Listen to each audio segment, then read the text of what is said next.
Hello everybody and welcome to the United Stand. Do not adjust your TV, your laptop, your phone. It is 4 o'clock. Don't worry. We are starting a new segment, a new show. We're going to be live every Thursday at 4 p.m. if we can, bringing on different guests, going over the topics of what is going on in the world with Manchester United, from the press, from the media, from what the fans are talking about, what's happened on the pitch.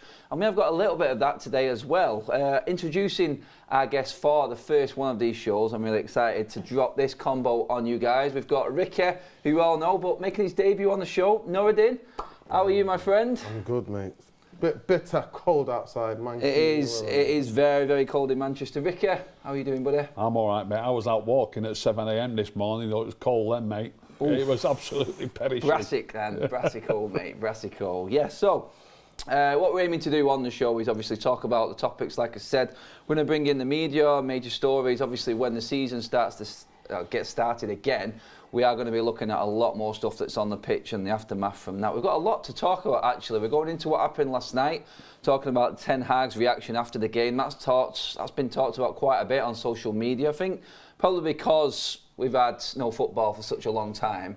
Everyone's jumping on what Ten Hag has said, but it looks like the standards and the bar has been set very high. But first of all, Nuruddin, we've got you on the show. We're going to start with this on you. Obviously, the major talking stories around Manchester United, well, the World Cup has been the ownership model.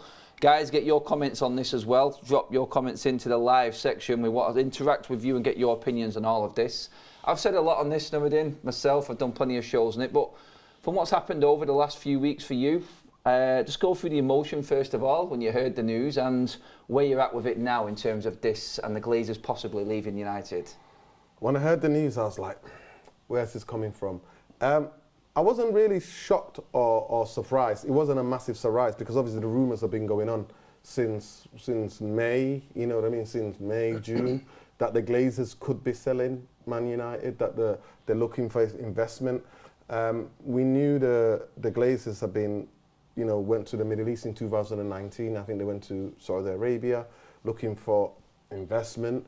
All of it was going to come to a head. They don't have money for the sporting project at Manchester United. They don't have the money.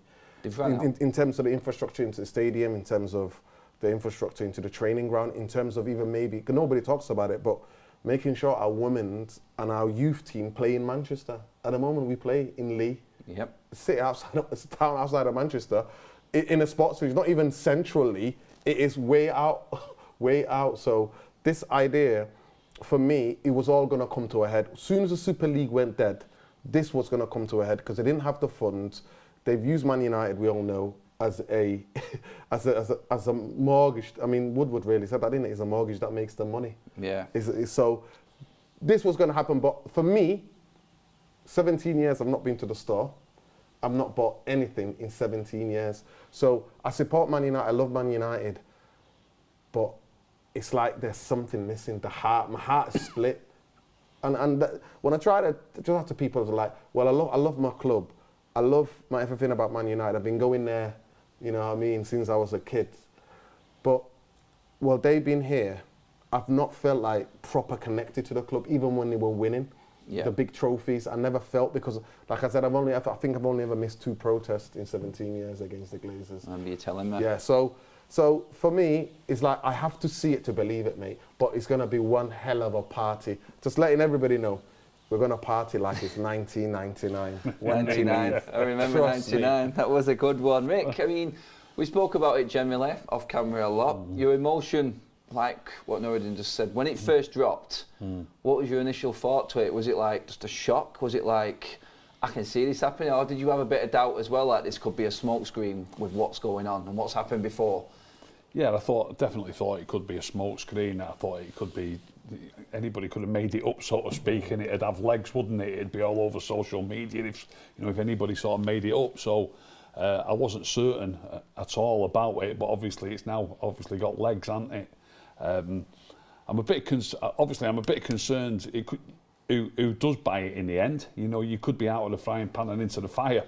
There's always that, but it's a chance that that we'd be happy to take. Whoever comes in and buys it, surely you would imagine it can't be worse. Yeah, I mean, some people would say better the devil you know, Nuruddin, sometimes, but we'll get into the conversation of like why this has happened, but I think we all realised that the Super League was a big nail in the coffin for the Glazers, and how that did not work. No coincidence that Liverpool, American owners, and the Glazers are jumping ship at the same time, but it is still a concern. It is still scary, Nuruddin, about what might come through the door at Manchester United. Again, you could get leveraged. They don't have to clear all of the debt. They may try and keep some of it, but you look at it and you go, what's best for my football club right now? In your opinion, what would you look at? What's the best sort of model ownership-wise for United going forward? I look at it in two ways. So I look at it, before there was PSG, before there was Man City owners, I'm talking not the clubs, just the owners, before this Newcastle takeover, I'm looking at the landscape of football, and I'm looking at the history of Man United and how we generated this money through our success. Like I always say, why people support Man United. Man United is the most romantic football club in sport. Forget in football, but in sport, it's the most romantic kind of like sports team in the world, because we went from the ashes to glory within a decade, and hence our name, our fan base, our global reach. And I look at that and think, we generated this in the 90s with Fergie's success. We got lucky, yeah. We had a decent team at the beginning when Sky taking over football in this country. We rode that wave. So if we go looking at that model, then I think Man United is a self-sustaining club. So somebody who just wants to become a figurehead, just to make sure everything runs smooth at this football club. We can spend up to, they reckon, every summer 200 million without FSG ever coming into the financial fair play, coming into coming into the people having to be careful about financial fair play. Man United can, because we make that much money. But when I look at this in terms of the ownership, I look at the stadium, I look at the training infrastructure, I look at a stadium and maybe a training ground. Well, a training ground for the women and the youth team as well. So in this, whoever's going to come have to spend money. They're going to have to spend money for the infrastructure. So it can't be somebody who's going to do a leverage kind of buy. And from what I'm reading, the Glazers can't do what they did 17 years ago, which was, to me, a gross misconduct on the people that make the rules in this country, in the government, and a deregulation with Gordon Brown and Tony Blair at that time. The way that came about, it should never have been allowed to happen. And from what you see, everything and you're reading about the Premier League, that wouldn't be able to happen. I know our sale is going to be totally different to the way Chelsea was sold, because people think we're going to be sold like Chelsea. No, Chelsea was a specific case, and that's what it was. It can't happen, because everything all runs around Roman Abramovich and everything like that was pretty much only being able to be done in one way. Yeah. The options are open for everyone, Rick, at Manchester United. You've been here longer than all of us. You've seen the club prosper, you've seen the club's demise as well. For the modern day football, from what you know now, is it a case of just being a self-sufficient club, spending our own money, just run like a proper football club? Can Manchester United be the benchmark to how football clubs can be run again, with the right ownership and structure brought into a football club? Do you feel like we could be the spearhead for something new going forward now? It could definitely happen, but I'm not sure who the owners would be to come in, and I've got no idea really who would come in and be the right owner to help us forward in that way. I'd also love maybe, as happens in one or two clubs in Europe, a part ownership for the fans as well. That'd be fantastic, but whether that could happen, I'm not sure. That's big. Quick super chat here from Andy and Bruno. We're going to get into some more of the talking about the players, what Ten Hag said earlier on. Guys, if you are just tuning in now, it is 4 o'clock. Yes, don't adjust your sets like I said at the start. It is a new show we're just going to be doing. We're just trying it out today. We're going to be bringing up all the topics that are out there in the press and the fan base, and then what everyone is talking about United. Andy and Bruno in with a super chat. Cheers for that, buddy. We should probably go and try and get Victor Osimhen out of Napoli instead of Felix and Gakpo. Anyone agree? We will discuss that, actually, Andy. I'll come back to that when it comes to the back end of the show, because we have got a lot to talk about in terms of the players and Ten Hag as well. But going back to the ownership model, Nuruddin, you've talked about it a lot. The structure of the football club, you talked about the women, you've talked about the youth team. We're covering a lot of that on United Stand this season. We're not playing in our own city, basically. We were out of town. We had the women here at Old Trafford the other day, record crowd for the women here at Old Trafford for Manchester United, big win. Yeah. Doing a lot of stuff. I mean, there is a lot of good going on with the under-21s and the women's side of it. Yeah. It's like we can get them little bits right, we can enhance them, but ultimately this new ownership needs to come in now. First priority for you, where is it? Is it with Ten Hag, the team? Is that where we need to? Do we need to be sustaining top 4? Do we need to fix the squad first and put a new wage structure in or anything like that? Yeah, for me the biggest thing is obviously in terms of what the women and the youth team, that's going to be more of a long-term sustain, even though I do think that they need players. We sell some of their best players. We've had a lot of overhaul of the squad since the beginning of the season. I think the manager of the women's team is doing an amazing job. I love the football they play, Skinner, yeah. And everything that what they're doing and that family feel to them, and it's beautiful. And also the under-21 women's team as well, and on the youth team. But in terms of Man United, bringing Man United back to the top 100%, I think you can still do things with the youth team and the women's team. But for Manchester United, not being able to sustain a Champions League place consistently, for me, that has to become the #1 priority in terms of the types of players that we can attract in the market. So it's looking at that, but also looking at the infrastructure. I think you can chew gum and walk at the same time. I think like you can focus on different departments, but getting the team and try to support Ten Hag the best possible way that you can to get the standards up there, because we've not had a manager that talks about, we're going to come into it, but in terms of meet his expectation and the standards where he wants to take this club back to the top. Yeah, you look at the benchmarks, Ricky, sadly for Manchester United fans, it is Liverpool and City.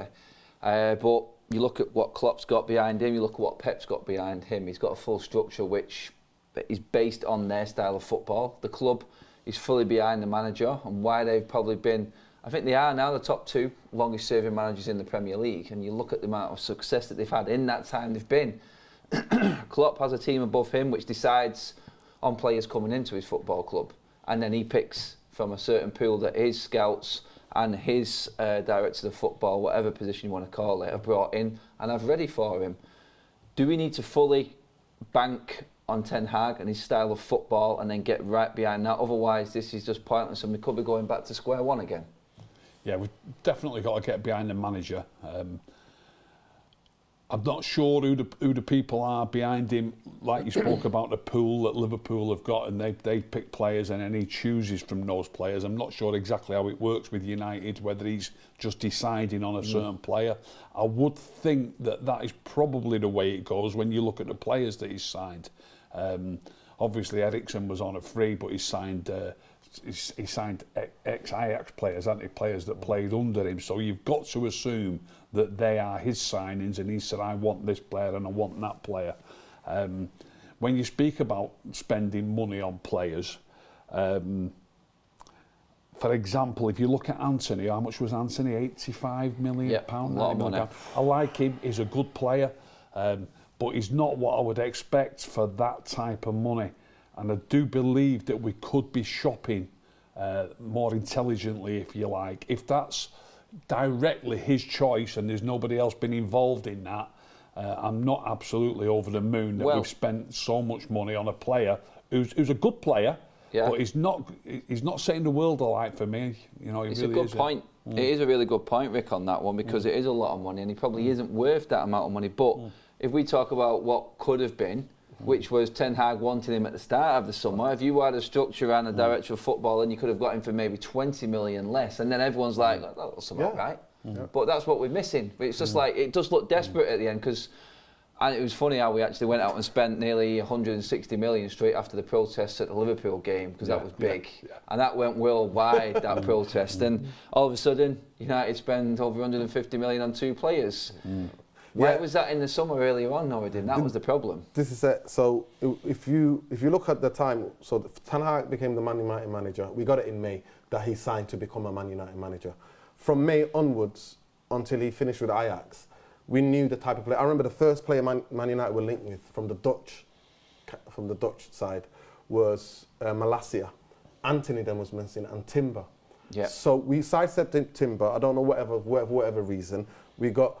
There is I forgot the organisation, but there's an organisation based in Switzerland who basically look at transfers, and they look at how much value for money, what clubs have overspent. They've calculated over the summer, Manchester United have overspent by 77 million. Yeah. Right. So it shows Sounds you. about So, right. so Anthony, Lisandro Martinez, and Casemiro. Yeah, so Malacia was 15 million. Eriksen instead of 3. So Malacia, those two, right? So the 3 that we spent the money on is Casemiro, Anthony, and Lisandro Martinez. And when you look at the amount of money we spent, especially going to shopping in the Eredivisie, that record of 80-something million for Anthony, that's going to stand, I reckon, for another 3 to 4 years in Eredivisie. Man United overspent by 25 million to 30 million on Anthony. 100% we did. It And looked that way as all well. because the football structure and the way how the Glazonomics works, and those of you who don't know, please just do your research how Man United do transfer. It's all about panic and last minute mode. For 10 years we were going through agents, we were not listening to the scouts, we still not listen to our scouts. And a lot of scouts actually throughout a different years period have got left rid Man of 2 United. of them as well this summer. Yeah, and we got rid of another 2. Well, one of them was just sitting duck really. They were just letting him rot in the office somewhere, you know what I mean, in Carrington. They weren't really paying attention to him. But we just go and panic because everything has to go through Joe Glazer. We know we're still run by Bristol University bankers, and I'm sorry, but Ed Wood and Matt Judge and Richard Arnold are. Richard Arnold is the guy who says speculations, it drives our social media networks. That's what it does. So he's somebody who gets off on this signing. And even the way they announce Casemiro, they get him through the car park other than him coming through the players at the back. You know what I mean? It just shows the way we do things rushed, but to maximise this kind of oh yeah, Man United have gone out and spent money. To me, the Casemiro was the one that came out of left field, because I was like, who's linking us to Casemiro? And then a couple of days later, he was done. Suddenly it happened. Yeah, suddenly it happened. And that's what we were used to on the Fergie. Remember, we used to be linked to a player. It never dragged out to this certain extent. It was just coming. Bang, done. Yeah. So in terms of what you're asking me, the last question about the football structure, to me, everybody if the new owner comes in, all of that has to be stripped. There are amazing people, don't get me wrong. There's people that we know well from Manchester who work at Man United, who love Manchester United. But there are a lot of people who are just here to get rich. And they have done as well. And there are departments where people who come out with suggestions about they should do this. The way the Glazers have run it with these bankers is to basically say, stay in your lane, don't come up with any, just stay in your department. And that happens. And we all know, there's a lot of things we could say, but we can't say, you know what I mean, on here. But it is the way we're run, mate. It's nothing has changed, because even Richard Allen himself said, I don't want to be involved in the football. So why are you flying to Barcelona twice with John Murta in these hotels, try to get this Frankie de Jong? And that's what the summer was. It was hijacked by this Frankie de Jong. And I really want to know, we swerved Timber, we went for Lisandro Martinez. Why couldn't we do that? The whole summer, the whole transfer was hanging on the Frankie de Jong. It just cried out just chaos. It really did. A lot of people in the chat are actually saying we need to do more in the manager section. We should be getting rid of Ten Hag. I completely disagree with that. I feel like we are improving, but you can't please everybody, Rick. That's the way it is with the United fan base, and I think that's been built from the chaos that Nuruddin just described, and we're all over the place. We're picking favourite players. We're not looking at it properly. I think we just got spoilt for so long with how successful we was. We didn't know how to handle this sort of phase, but I do feel now, as a fan base, we are sort of coming to terms with what's actually happening and what we need to do. But I mean, moving on from the ownership model and what Manchester United need there, on the pitch we are getting better. Performances 100%. Are getting a lot better. We haven't had any football for a while. We had a little bit last night, and Ten Hag has stolen the headlines, Rick.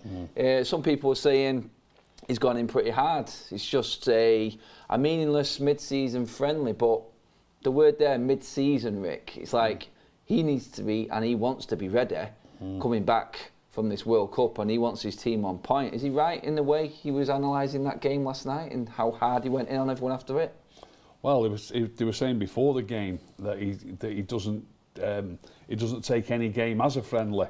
You know, he wants to win every game of football that he plays, and I make him right on that. But when I say I make him right on that, there's a little bit of a catch-22 situation. Obviously, he started with a strong team who didn't play so great, by the way. When I say a strong team, a stronger team as he could pick, because there's so many players away at the World Cup. But he certainly started with his strongest team. So on the one hand, you know, he's saying he doesn't take anything as a friendly, and he wants to win every game that he plays. So then he replaces 10 players at half-time with the youth team players, who, by the way, looks fantastic for 10 or 15 minutes. But the experience and the strength of the full-time professionals who have been, you know, playing the game for years, they overtook the game fairly comfortably in the end, Cadiz.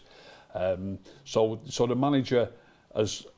Maybe the players can't play a full game, but I don't think he really needed to replace them at half-time. You know, if he'd have replaced them on 65 minutes or 70 minutes, maybe because the youngsters did do great for 15 minutes. You know, he might have. He's saying he wanted something out of it. If he'd approached it a little bit differently, he could have got something out of it. Yeah. Do you feel like he just didn't want the friendlies to be happening? That's what it came across that a little bit when, like Ricky said, then you'd making so many changes. He looked like he just didn't want to be there. He'd rather be on the training ground. It smacks to me of somebody who's not bothered about the result. Yeah. Let's be honest. He's probably saying, he could be saying certain things just to appease people on camera, but he sort of smacks me as a manager that would rather be on the training ground getting players ready and working on certain things. I mean, the Jadon Sancho issue at the moment, Nuruddin, is another massive concern, isn't it? Because he's not even gone on this mini tour. He's back in Holland training with recommended Ten Hag coaches. That's a concern, isn't it? That is a concern. But then it's also a good thing then, because you think player and manager have spoken. Obviously, we saw that from a couple of weeks ago, that his social media accounts. He wants to be serious about his football, and we commend him for that. And I do think that we need to get behind Jadon Sancho, and I think as a fan base, we need to support him for him to get back to the best possible Jadon Sancho. Because the player that we saw at Dortmund, and the player that we all knew, we're from Manchester, we knew that his records in the youth team was incredible. And the other player that we can't talk about has broken some of those records. But for me, last night, when I looked at it last night, is that I think he took them all off, Rick, because he wasn't happy with what he saw. I think this manager goes into the specific training and training the players for this specific kind of game, and he's a person of detail, and he's a manager of really details.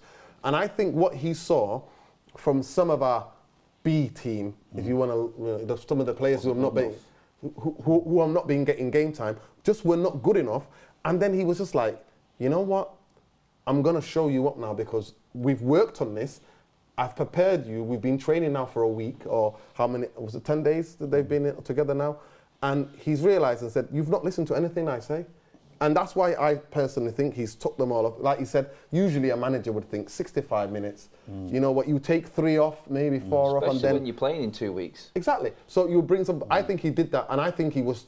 What he was talking to last night with his... People say, oh, he's come out, some of it is over the top. It's not over the top, because he knows what they've been training within the training camp that they have set up. And he knows we need to be ready, because we're not going to be getting all of the players back from the World Cup for the League Cup game, also for the League Cup game that we have.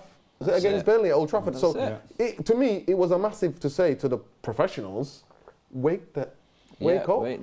That's it. Sam Lewis in with a chat there, Ricky, says Danny van der Beek, Aaron Wan-Bissaka, Brandon Williams, they were the 3 that were earmarked, I think, from most fans on social media last night. Need to be sent on their way in January. We can't afford passengers in this rebuild. I mean, Wan-Bissaka and Brandon Williams, I thought were incredibly disappointing last night. To take a chance, you've got to take every opportunity you can, because we've seen with Ten Hag, he does give you an opportunity if you come in and make a bit of an impact. Look at Garnacho now, for instance. You look at what happened with Harry Maguire. We all thought he was just going to walk back into the team. He's not. He's got Ronaldo. He doesn't care about age. He doesn't care about ego. He doesn't care about how many medals you've won. If you're working in his system, like Nuruddin said then, you've been working on this all week. Why have you not took it on board and took this opportunity? And it does look like, Nuruddin's right, I think a bit of a lash out from Ten Hag on that. I'm sure it was, but I will defend the players a little bit in that None of them have played for a while. I know that's probably the same for Zaka the and Cadiz Williams players, especially. But when you look at the Cadiz players, by the way, I didn't know this until I heard it in commentary. They've only got one player away at the World Cup. Yep, they have. They 16 had like a full, they had like a full strength team there.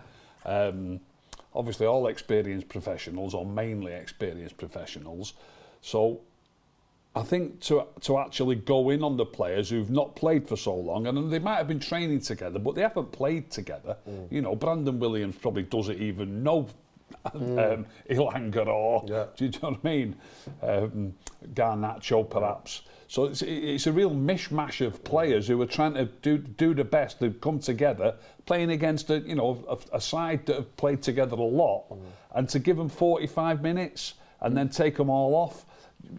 It's easy to say it wasn't going great, but football being football, they might have gone on to win that game if you would have given either a full game or the best part of a full game. They might have gone on to win it, and it might have clicked. So it's 45 minutes isn't long to make your decision on how players are playing, especially players that haven't played for a while and haven't played together very often. I do understand that side of it. I really do. That's true. To be fair. You just got to think, why hasn't Wan-Bissaka featured more? And we know he's been fit at certain times, and Ten Hag just hasn't played him. Chat there, finally some diversity on the panel. People are liking it. This is Nuruddin, for everyone who is asking. He has been on the United Stand a long time. He's been on the Fang Vlogs outside Old Trafford as well. You know what Ricky's like. This will be a feature video, guys. We're going to bring out the 4 o'clock shows a little bit more. So like the video, share the video, obviously subscribe to the United Stand as we're going along. We're just going to bring in different topics and make this more of a debate show, a general talk, and that's why we want you guys to get involved in the chat as well. And I can see you're already just arguing with each other in the chat, which is what we want. Everyone's got their opinion. There's some brawls going on in that chat at the moment, I've noticed, but this is this club at the moment. We're at a pivotal stage, aren't we, it seems right now, and we're like on a knife edge, but it can go either way, I think. And I've said this about the team and the season, and also with what's going on behind the scenes upstairs as well. But you look at it and you go, from that game last night, going back to the football side of it again, there's certain players we know time's pretty much nearly. I mean, we can defend them like you have, Rick, but I think realistically we know the writing's on the wall for the likes of Wan-Bissaka, Brandon Williams.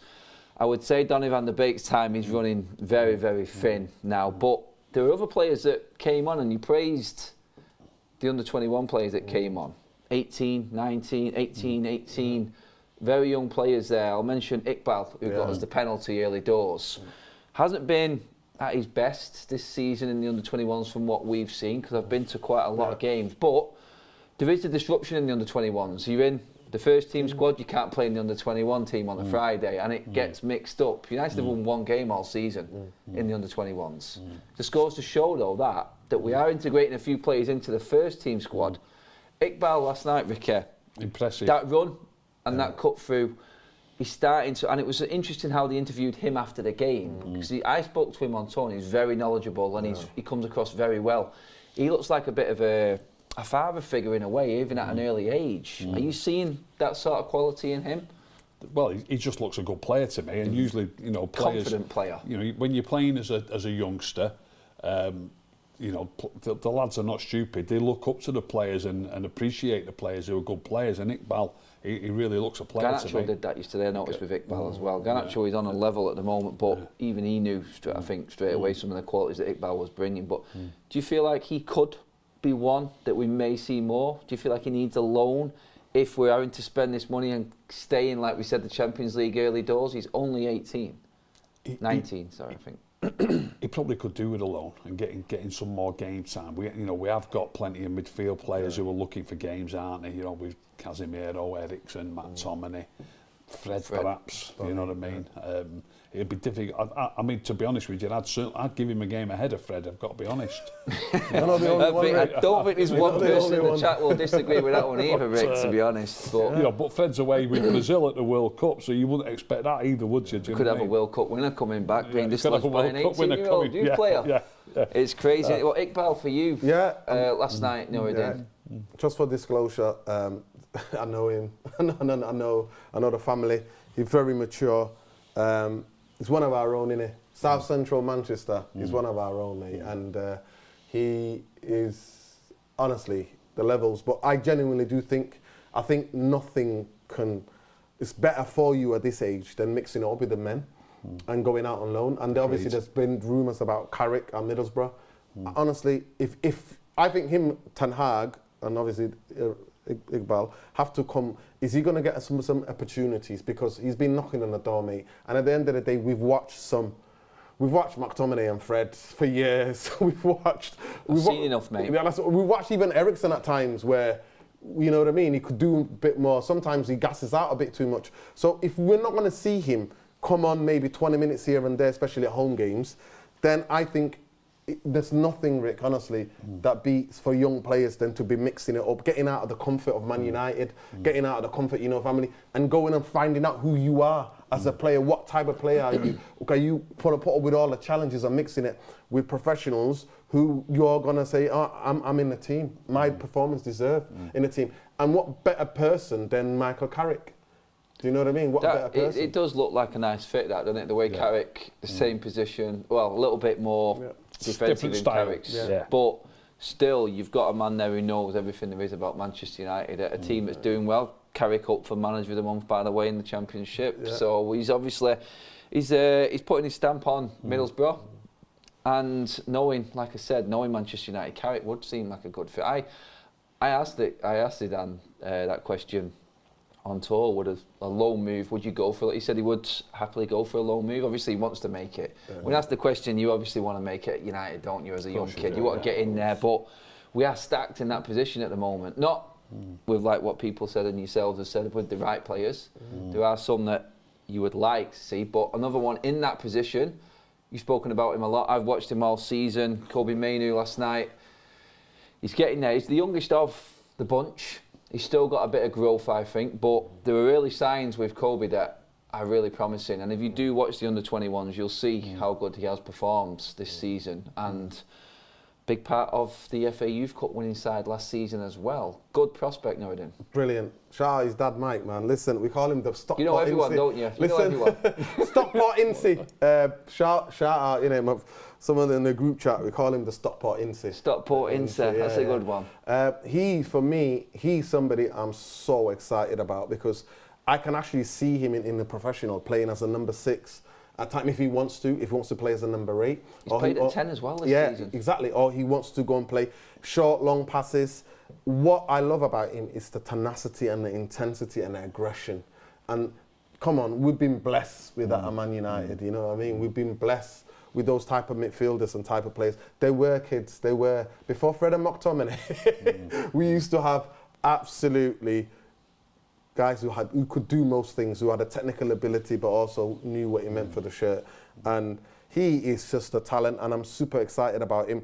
To me, he's another one. Do you develop him in-house and keep him in, maybe learning from the likes of Casemiro, and can only do him so much for him? You know, watching Eriksen, watching Casemiro, training with them for another year, you know what I mean? Training, maybe playing some games, or do you send him out on loan? I think maybe to keep him and send Iqbal on loan, I think. But him, for me, the talent, I'm not being that excited about a youth player because his level of versatility in that middle of the park, and he's the type of player you say go and play right back, he will do it. He's just very much a competent footballer, and that's the only thing. I just don't want any injuries and touch wood for him. He stays healthy because I believe he will be a starting player in 2-3 years' time for Manchester United. 2-3 years' time, you heard it. Nuruddin said it there. Actually. Ricky, his midfield partner, Charlie Savage, he divided opinion a little bit. Some think he's that level below in midfield. I'm saying partner in terms of Iqbal actually here, but I think that's a player that would definitely benefit from a loan spell right now. I feel like I'm not saying he's being held back in the under-21s, but sometimes when you watch a player and you think he's trying to do that one too many passes, that little bit too more, maybe consistent football for him would, because he has got good attributes. He's playing really well as well this season. He started off a bit slow from what we watched, but then he's matured through this season. And I think when he does turn up for the first team, when he gets his chance, he looks better than what he does in the under-21s. So is that a sign to say, under-21s, let's get him out on loan, he will get better if he's playing with proper pros that are playing week in, week out? Yeah, I think he'd be definitely worthwhile going out on loan and getting a bit stronger. Maybe playing in the Championship if he could get games in the Championship. When you're as young, how old is he? Is he 19 now? Yeah. When you're, I mean, some of these lads are 18, some are 19. It's not that easy just to go and get a game at a Championship club. So when they're sending these players out on loan, they need to be confident that they're going somewhere where they are going to get game time. This is like... It's not that easy. Don't disrespect the Championship. Exactly. Understand what I mean? And Charlie Savage last night, he let the ball go under his foot, didn't he? And it led to the third goal? Little or the mistake. fourth goal. Yeah. I saw him have a shot from the edge of the box, and the keeper could have threw his cap on it. Do you know what I mean? He needs to strengthen up and smarten up, I think. And I think if he could get games with a Championship team, I think it'd be great for him. Well, that's it. You look at it and you go, that comes down to the structure and what a director of football's job is, because he not only sorts players out or recommends players, he recommends a certain club which is going to benefit that player in terms of how the manager's playing his system at United. So who is the best club to send these players to? That's what the structure's involved in. That's for them to find out. You have to find the right one, not a willy-nilly one, because there's very few Manchester United players go out on loan and come back thinking we're all going, oh God, we need to get him back in the team. I can't remember one. I can't remember one that's prospered from a loan move. But Well, Ahmad at the moment, at Sunderland, he's absolutely doing bits for them, isn't he? yeah, we're hearing good things about Hannibal as well at Birmingham. Yeah. Obviously, Tahiti Chong's out there at Birmingham as well. I do think that I don't know, he's a bit older now. Yeah. I sort of worry about him. Possibly that would be one that gets sold on in the end. But in terms of the youth system, it's looking good. We've talked about that enough. The first team is what everyone wants to talk about and what we want to get into, though. And that obviously brings up possible January transfers and who Manchester United need the most. No, you've not been on the show. Yeah. We've talked about many of the transfers, so I'm just going to put you on the spot right now. You can only buy one player. What position is it in January? Striker for me. Yeah, you've agreed with everyone else pretty much. But Striker. I mean, the World Cup is one big audition, isn't it, right now, for forwards? Is there anyone in the World Cup that stood out for you and thought, this guy suits Manchester United right now? No, the guy that I think suits Manchester United, his name is Benjamin Sesko, and I think if Man United pay the money, the Red Bull Group will sell. You reckon that's where we should go? I think, for me, looking at Gakpo, looking at, there's a lot of people. Obviously, he scored a hat-trick the other night. Yeah. You know what I mean? The other night, was it Ramos? Ramos, it was yeah. Ramos, he scored a hat-trick, and he's like, listen, have you seen the buyout clause? Have you seen, to me, I think definitely Juventus is somebody to keep an eye on, because we've seen what's happened at Juventus. They basically got no board. The board have had to resign, and they might be facing criminal charges. So you could think if there's some place where Man United can go and who would deal with that transaction though? There's no one there. Who's you supposed to ring to get the secretary. I'm sure there's a secretary left. Do you like Vlahovic? Do you think he's a good player? Do you think he's that old school 9 that we would need? Yeah, I think he is somebody. But then obviously, I don't know whether he's injured or maybe they Serbian coaches and Serbians generally rate Mitrovic more, because Mitrovic scored more goals for Serbia than him. But for me, Benjamin Sesko, because what I want is somebody who can hold up the ball. We've all watched the team. We see at times when we're under the cosh where the other team's pressing up against us, when nobody can hold up the ball. We've tried, other than when Martial's on the pitch. Martial, because of you can receive it on the front foot, you can receive it on the back foot, and he can then give us that couple of seconds that get our midfield up the pitch, and then bring our inverted wingers into play. So that's what we need. Gakpo, when I look at Gakpo, I think, Gakpo, the other day, he played like a centre midfielder for Holland in that last against the US. So for me, and I think, well, are you on the right? Are you on the left? Shouldn't be surprised about that, because Louis van Gaal did play Marouane Fellaini ahead of Van Persie one time. So well, this is what it is for me, and I just look at, I think, to me, the biggest attribute: can you run the channels? Can you hold up the ball? More importantly, can you hold up the ball and hold it, and got technical ability enough to shift the ball, to protect the ball, to buy fouls, to get our team, especially when we're under the cosh, up the pitch? And that, to me, has to be. And when I look at his feet, his stature, his height, I look at all of those things, I think Benjamin Sesko is the guy. Osimhen, obviously, he's not going to leave Napoli in the Champions League and come to Man United in January. To me, there was an opportunity to sign Sesko in the summer, and Man United should have taken it, whether Ronaldo stayed or not. That's it. Ricky, hold up play, the striker, the proper old school number 9. You don't like the inverted wingers that Ten Hag plays a lot of the time, but for that to work, do you feel like Nuruddin is right in terms of there has to be that player that brings them players in more. We haven't had that holding striker this season. Martial's been out injured for most of it. Ronaldo's not been able to do it. Rashford can't play that game. And a lot of the time, I think our wingers have been surplus sometimes because we can't get the ball to them. We haven't had another option apart from trying to play through the lines, which I don't think we're getting close to it, but we haven't got the players to do that either. Does an old school number 9 actually bring in a lot more options for us in terms of how we can attack a game as well? 100%. Who's your man as well, by the way? Who's your number 9? Who would you go for? Who would I go for? Well, you know what I've spoken about in the past. I know you said that before.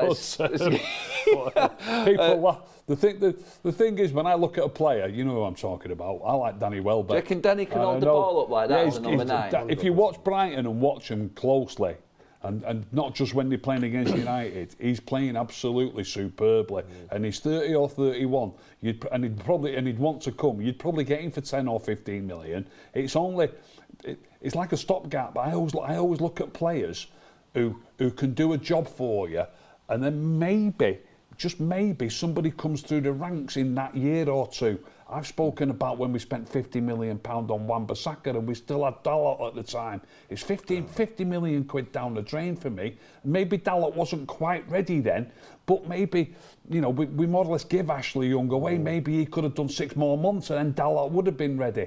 I think it was money wasted, and I think sometimes you're just a bit too rash, and it happens at a lot of clubs, by the way, obviously on different levels. We're Man United, so sometimes you're a bit too rash. So I wouldn't be against somebody who you can get relatively on the cheap. Who, don't forget, by the way, if Martial stays fit, it's a backup player as well. It's not an automatic starter necessarily. This is the balancing act. This is the balancing act, exactly. This is the problem, as well as it being good in bringing another player in. You need, I think that's what Erik ten Hag's trying to get across. You're playing at Manchester United, who he said from the start and the get-go need to be challenging and winning every single game. We talked about the mentality and the standards that needed to change at the football club. And I think that's what he's doing with the likes of Sancho. It's like, if you're not performing, someone else is going to take your place. It's as simple as that. He did it at half-time, like you said, Rick, yesterday.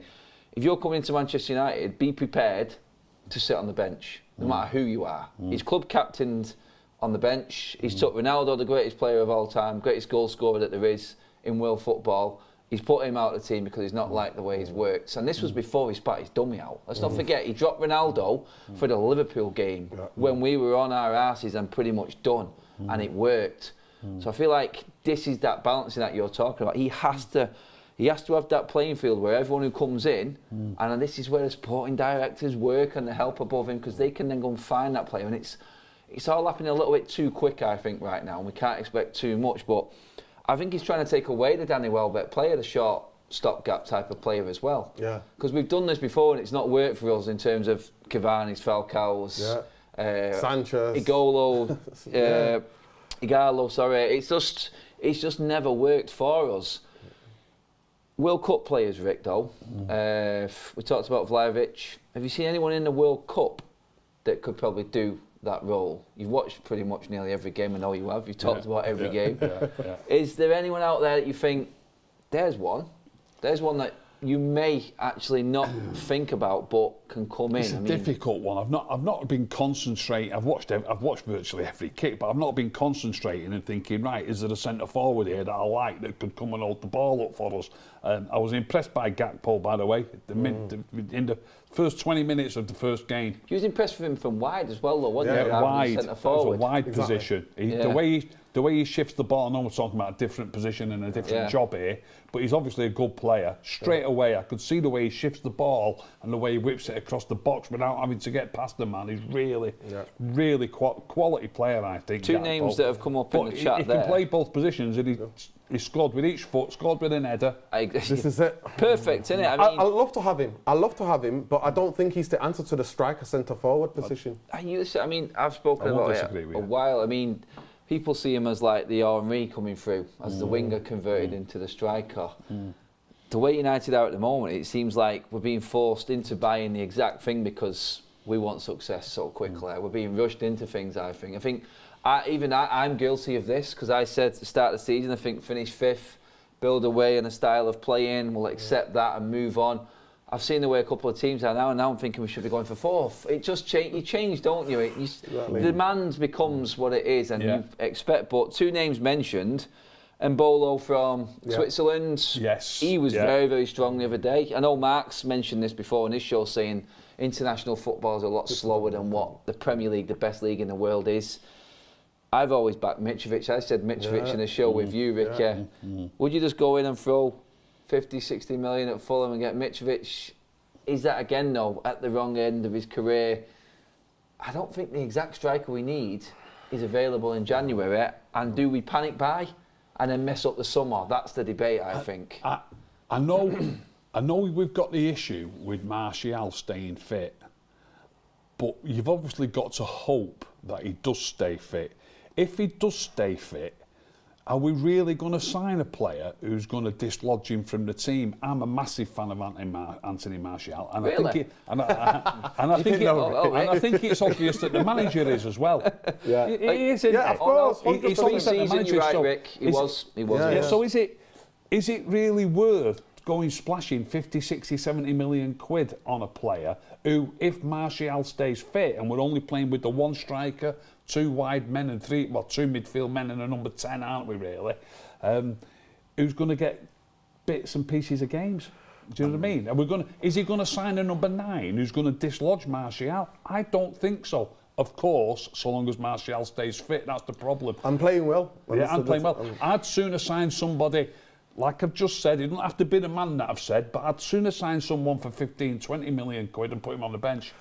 The thing where I look at it, I personally think we want a young striker, and I think the reason why I go for Benjamin Sesko is not because he's the, he's the hipster. He's the hipster's choice.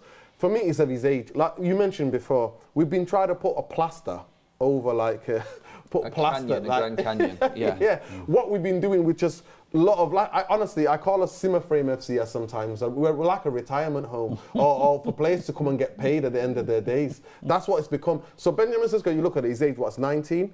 He is a player that can be here for 10 years. And this is where I disagree with you slightly, Rick, is that look at the games we have to play before the summer.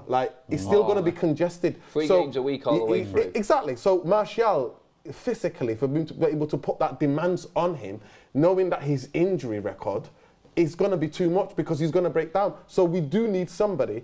If you can get Mitrovic, I don't think Fulham are ever selling Mitrovic without £100 million on the table, because it's too important to them, isn't it? He's not really worth that, but it's too important to them. For them, have you seen his goal scoring record? Yeah. He's absolutely, in this year, since this manager's been there. This is what you're coming up against with all of them, isn't it? This is what I said. Ivan Toney, a lot of people talked about, but obviously he's facing a 10-man batch, allegedly, a 10-match ban because of the whatever he's been gambling and being investigated. So we're not going to go near him. So for me, Man United need to go and splash this money on a younger striker that we can develop and also would get game time and give Martial a respite. That's what we need. I do agree. I think if even the link with Welbeck, he'll drive down to Manchester straight away. Obviously, he's one of our own, he's a local lad. For him to come back, that would be. But he's also injury prone. That's one thing you would say about Danny Welbeck, is that when he's on the actual team, he's a fantastic player. He's the type of player that will put in a shift for you and do what needs to be done. But only time I've seen him really been fit in recent years, it's been just now on Brighton. So for me, it's like, is he? Honestly, people can laugh at it, but 100%, he's got all of the attributes: running the channels, holding up the play, being a threat in the box. All of those things he has got. Yeah. All of those, what we need, and also the experience and the type of advice that he can, because he knows what Manchester is. He's been at Manchester since he was a kid, so he'd be perfect. But for me, I'm just saying now, it's about time Manchester United have gone and just splash that money on a 19 to 20-year-old who's got the potential, who's showing enough. Then we can work with, because we keep doing it. We can't keep doing it. I disagree with both of you. Never go back, but that's just my opinion. But that's what I'm saying. Tough. I'm saying, I'm not saying but I say as a shortstop, Danny Welbeck could work if he's injury prone. If he wasn't injury prone, I would definitely take it. But I think Man United needs to stop that now. We just need to stop just putting a plaster on things and go and invest in. And we had the chance to get Benjamin Sesko. We had the chance. Murta was out there meeting with his agents and all of this stuff. I know some people are saying, oh, but IP Leipzig have bought him. Now listen, all of them are owned by one organisation. One thing we do know about Red Bull, when you give the money, they do sell. Yeah, they're well run. They're well run outfits. That's it. Zayn Miassi in with a super chat. Zayn, cheers, mate. You're always in. But are you seeing the masterclass against Leon? Will be okay without Jesus. Couldn't beat a pub Spanish team. Pray when you come to the Emirates. No, mate, we're doing you, and you will struggle without Jesus. Zayn, I'm telling you right now.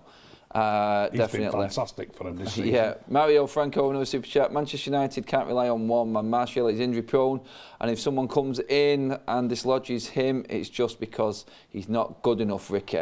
Oh, he's gone in on Ricky there. That's the one there. But cheers for all the comments and everything, and just give the video a like as well, guys. This is a new show that we are sort of putting out there today for the first time. We're just going to round it up as well now. I mean, the importance of Manchester United going on a cup run, and I feel like Ten Hag had an angle in all of this yesterday in terms of how he came out about his squad and not having enough depth, because it's a concern for me now. I personally think the best chance we've got of a trophy this season is the League Cup. Burnley are in town in a couple of weeks. It was 2 weeks yesterday that Burnley actually come to Manchester United. 7,000 Burnley fans coming to Old Trafford. They're coming to win. Yeah. And if United go out at this stage, I do feel like it will be because of the World Cup, the impact that it's had. Because if the rounds go a certain way and players get to the semi-final at this next stage, then we won't see them in the Burnley game. That's a guarantee. It's just the way it's rolled. So we have got some big games coming. Do you feel like this is United's best chance of a trophy, and you feel like we've just been really unlucky with, oh, the players are playing well, I'm pleased for them, but ultimately it could be to our detriment in the end? 100%. It's always a thing, innit? When we think we're finally onto something, we've got the right manager, he's brought in a couple of characters that we love. The only player that I can think that has not had that many minutes, really, is Lisandro Martinez. And he saved them, literally. He made sure that they're in that next round. The influence on that man is exactly. To me, he's the captain. When I look at our team, I think he's the captain. We know it. You know, he knows it, but everybody else. When I look at this, to me, the FA Cup, I grew up with the FA Cup. The League Cup wasn't. To me, the League Cup historically was the cup where we saw some of the youngsters in from the youth team, and Fergie that's used some that great as, League Cup nights, though, mate, aren't we? We had some of course. Listen, and that to me is what it is. But for me, if you're going to go for it, I think FA Cup run. I would always fancy us, and as long as we get home draws, I will fancy us against anybody in this league. It's all we seem to get at the moment, Rick. Home draws in the cups. Obviously, Burnley. We've got Everton in the FA Cup. They're coming to win, though. They're coming to win. And it's a derby. Most people forget Burnley see Manchester United as a derby.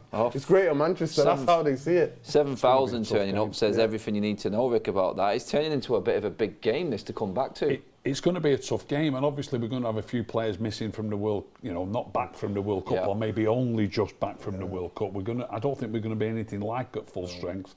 Normally, I would say it's our best chance of a trophy, but purely because of the World Cup, maybe the FA Cup's our best chance of a trophy because it's a bit further in before we start playing in it. But this Burnley game, a lot of people would think, oh, you should beat Burnley. We were just speaking about the Championship before, about players going on loan.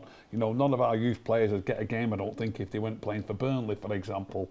You know what I mean? They're going to be tough opposition. And it's Vincent Kompany as well, innit? The city. The connection. It adds everything. Do we always seem to get these raw deals? It's like the new manager bounce rule always falls on us. It's like Wolves. Their manager went how long ago? Their first league game for a new manager? Manchester United on New Year's Eve. Aston Villa. He waited 2 weeks to have his debut. He's picked United at home on a Sunday. It's falling every time. It just so happens that ex-City captain, City legend Kompany is back with Burnley playing the best football that they've played for a long time.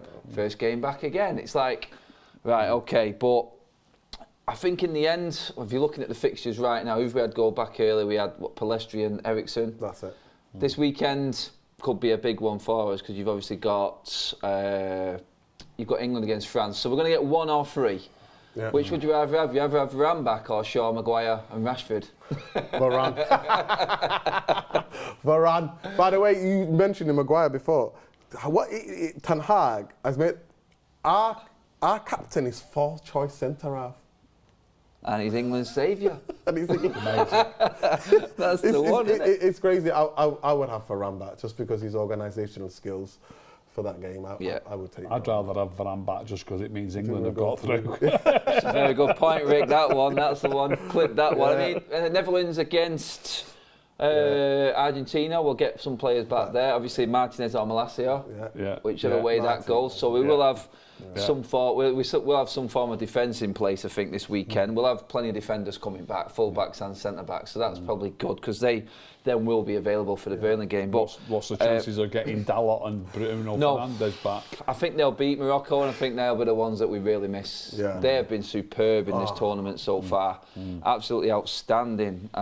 Portugal shocked me at how well they played. Well, without Ronaldo. Without Ronaldo. Oh, don't get him going. Don't get him going, Nuruddin. I've already had pelters. This to finish the show off. This was debate, and guys in the chat, and then when this video goes up on YouTube later, let me know. We had this talk the other day, and I heard some people talking. I'll get your guys' opinions here. I'm pretty certain I know how this is going to go, but I'll come to you first, Nuruddin. Would you give up anything of United for England winning a World Cup? No chance. This conversation, would you give up Manchester United winning any trophy? No chance. For England winning the World Cup? I'm Mancunian, mate. I know, mate. I'm totally with you. I couldn't understand this debate. Ricky, where are you at with it? I mean, I think if you was to offer me a League Cup or an FA Cup or England winning the World Cup, I'd probably take the World Cup. You go with the World Cup? See, I can't do that, mate.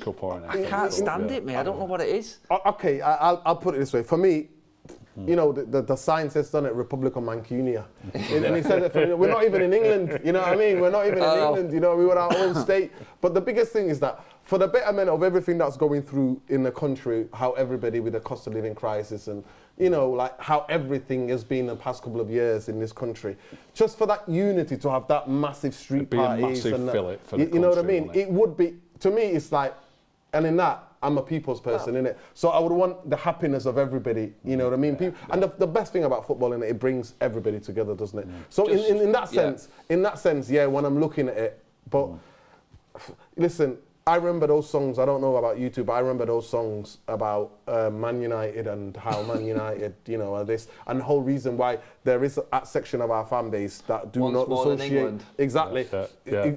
Exactly. So, you know, there are a lot of people who used to take banners saying that, you know, about disparaging things about United fans when they went away with England. So, for me, there's no love lost there. We know we sing Argentina for a reason. And we sing about, you know, Ronaldo and everything else. So, but for me, for the betterment, I think bring people together and just the joy that would bring. And maybe then England can host like a World Cup in the future because how US have got another World Cup is I'm dumbfounded, honestly. It is crazy. And that's it. Just so everybody knows, here on the United Stand, we are fully behind England because we know Manchester United ain't winning the league this season, so England can win the World Cup. Go for it. Go for it. That's what it's all about. But guys, that is the end of the show. Nuruddin, cheers for coming on, making your debut. It's been an absolute pleasure, mate. Yeah, man. Love chatting football with you, whether we're on camera or not. You know me. That's it. That's it. Guys, get your comments in as well on everything we've spoken about. Ricky, mate. As always, cheers for coming on. We'll have a lot more to talk about as these weeks go on. And let us know what you think about the Thursday afternoon show, everybody. We're looking to try and do more of this now. We've got the studio and bring more people in. So do get your comments in below on that as well as the topics that we spoke about. It's been an absolute ball. Give the video a like. Subscribe to the United Stand. Cheers for tuning in, everybody. We will be back. It's obviously... It's quarter-final weekend as well, so back on That's Football as well as the United Stand. What is it? I think we've got 3 games on Saturday. United squeezed in the middle of 2 quarter-finals. It doesn't get better than that, does it? It really doesn't. Fantastic. And it's the Manchester derby on Sunday. United against City in the women's WSL. Come on. Cheers for watching, everybody. Absolute pleasure. We'll see you soon on the next one.